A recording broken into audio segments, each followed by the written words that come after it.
पद्मश्री से सम्मानित उमाशंकर पांडे ने कहा है कि जल के लिए आंदोलन करना पड़ेगा।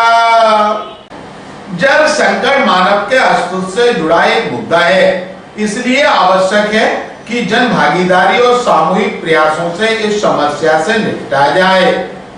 भूजल के अति दोहन ने अनेक समस्याओं को जन्म दिया है।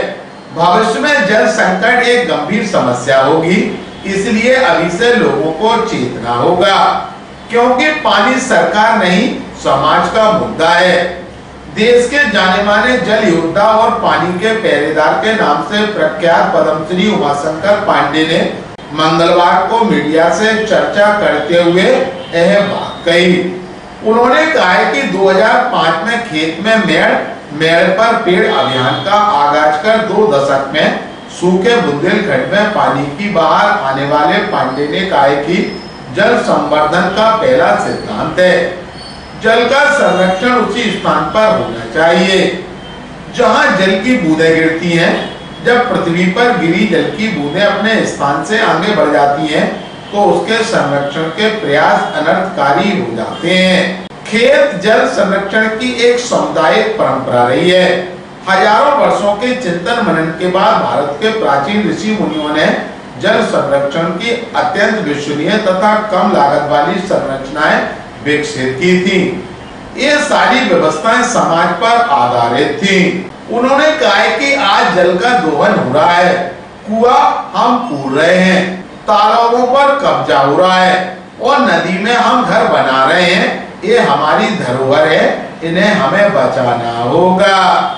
ग्वालियर अभी तक से चर्चा के दौरान पद्मश्री से सम्मानित उमाशंकर पांडे ने कहा, आपने बिल्कुल सही कहा कि 1930 में स्वर्ण रेखा नदी का जो ग्वालियर का जल प्रबंधन था वो भारत में सबसे अच्छा जल प्रबंधन था, ये मैंने पढ़ा है।